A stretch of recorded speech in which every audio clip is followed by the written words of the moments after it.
Welcome to the December 2008 City Focus. On this edition,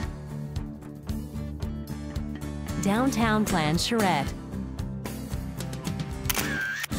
A&M Medical School construction underway,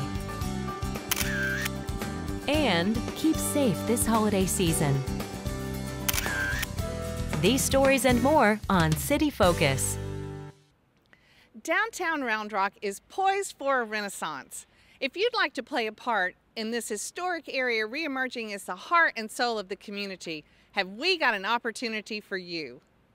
Mark your calendars for the week of January 12th. That's when the city and our downtown plan consultants will be hosting a week-long charrette. We're in the early stages of putting together a master plan for the redevelopment of downtown. Our goal is to create a dynamic, walkable urban core where people can live and work, and that's a shopping and dining destination for Central Texas and beyond. To pull that off, we need to expand what we think makes up downtown. Everybody just loves this 2-block National Register Historic District downtown, but there's just not the density of retail, residential, and office uses here to support a vibrant town center. The plan area extends well beyond the current downtown to include the intersection of Highway 79 and May Street to the north, Interstate 35 on the west, Lake Creek and the railroad on the south, and the residential neighborhood known as the Flat to the east. That's a really large planning area, and we expect the plan won't be one size fits all. There are different districts within the area with different needs and characteristics, and the final plan should reflect that. Now this is where you come in. What should the streetscape look like in a redeveloped downtown? What about public spaces? Should we have a plaza with fountains or something different? What about shopping, dining, and entertainment opportunities? You tell us. Our week-long charrette is your prime opportunity to provide input. Our consultants will set up a studio that'll be open to all comers for 5 full days. We'll have formal presentations at the beginning, midpoint, and final day, but the rest of the time is pretty much unstructured so folks can wander in, check out what's going on, and add their input to the planning process. It'll be a creative, collaborative process that ought to be a lot of fun. So come on out and join us and help us put together the plan that will reestablish downtown as the heart and soul of the community.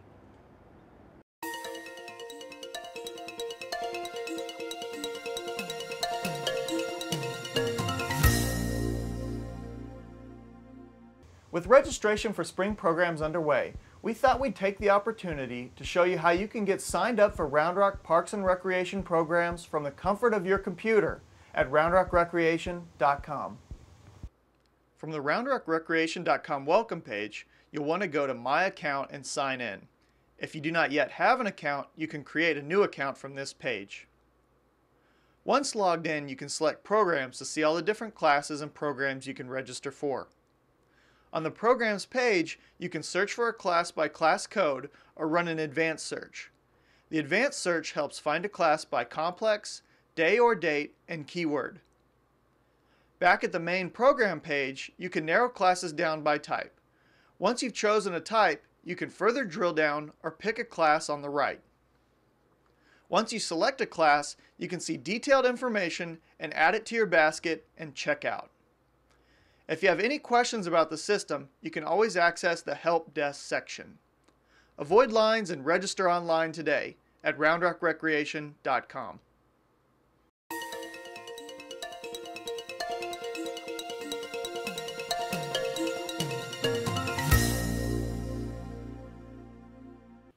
It's time to plan your family's recreational activities for spring 2009 with Round Rock Parks and Recreation. With a variety of programs at the City of Round Rock, there's something for everyone. Plan your spring with Round Rock Parks and Recreation.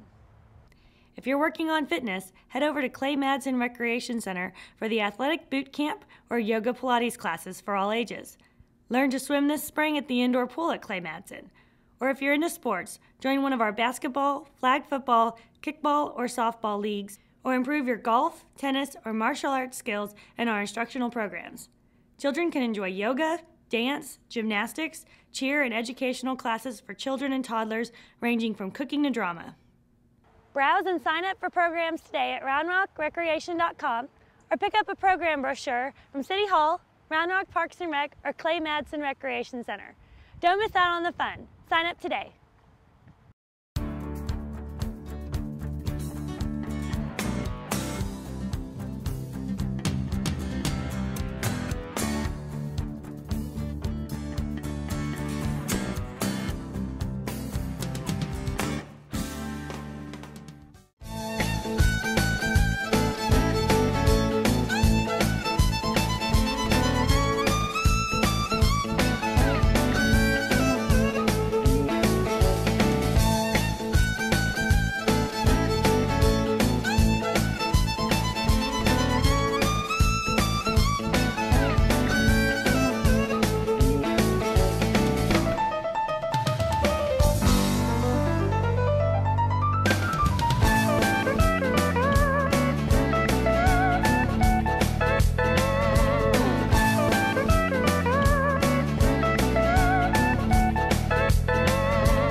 When we allow freedom ring, when we let it ring from every village and every hamlet, from every state and every city, we will be able to speed up that day when all of God's children, black men and white men, Jews and Gentiles, Protestants and Catholics, will be able to join hands and sing in the words of the old Negro spiritual, free at last, free at last. Thank God Almighty, we are free at last.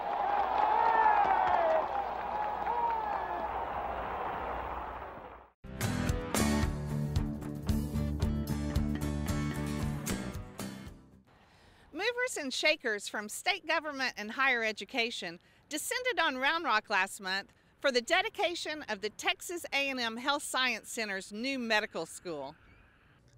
It's not every day you celebrate the dedication of a new medical school. So the excitement was high, the stars were out, and maroon was the fashion statement of choice. You had Mayor Alan McGraw, of course, as well as the chairman of the State Senate Finance Committee, a state representative who some predict will one day be Speaker of the House and, oh by the way, the chairman of the Board of Regents and the chancellor of the nation's 12th largest university system. The building won't open for another year, but the Health Science Center is already educating medical students in Round Rock. We have 44 students who are here doing their medical education as we speak. And when we open the building in the fall of 2009, we will have, at that time, 60 medical students here. And Texas A&M will be teaching more than just future doctors in Round Rock. They'll offer rural health education advanced degree programs as well as much-needed nursing programs. Between Austin Community College, Texas State, and the Health Science Center, you'll be able to get a Bachelor's of Science or an ADN in nursing. We should be turning more nurses out of this county than perhaps any other county in the state. The Health Science Center Round Rock will also partner with local hospitals to train their existing staff. These days we teach medical education on something called simulation centers, highly technical computerized mannequins. And we've already talked to some of the local hospitals who want to come over and use that facility for training for their current staff. And there's yet another partnership for the Health Science Center, and that's with Lone Star Circle of Care, which will have a clinic here. It is one of the pieces of the safety net, so if you're uninsured or underinsured, you can get care there. We think they are a key partner and that every federally qualified health center should have a medical school that they partner with, so they benefit from our workforce, we benefit from their patients. When you add a medical school to your community, now you're talking something huge. What a medical school can bring from a prestige standpoint, from better medical care to the community is really huge, and this is a great day for the city of Round Rock. As you've heard, the building going up behind me here and the medical professionals who will work here and be trained here are going to have a huge impact on the city of Round Rock. And while no one person or institution can take credit for making it happen, everyone involved agrees that a key player was our state senator, Steve Ogden.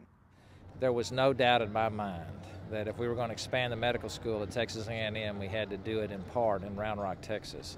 No doubt at all. And so I became a very forceful advocate for it, and solicited the help of Representative Dan Gaddis, who became an equally forceful advocate for it. And of course, I mentioned the mayor, Niall Maxwell, who was for it, and the Avery family said, well, we'll help out too, and it came together.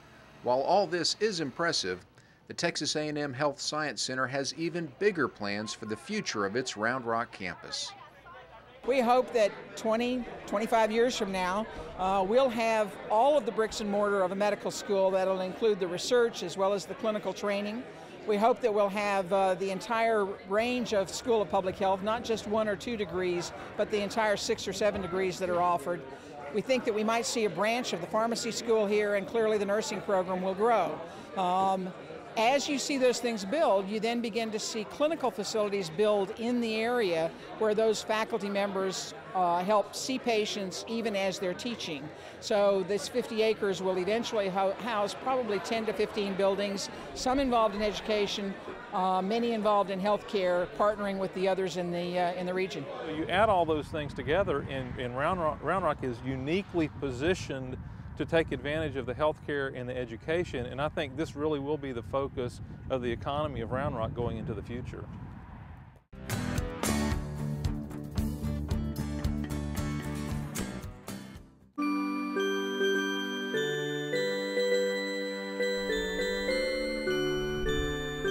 Oh, Christmas tree, oh, how I love your branches. But now the holidays are through, just what should I do with you? Oh, Christmas tree, I'll recycle your branches.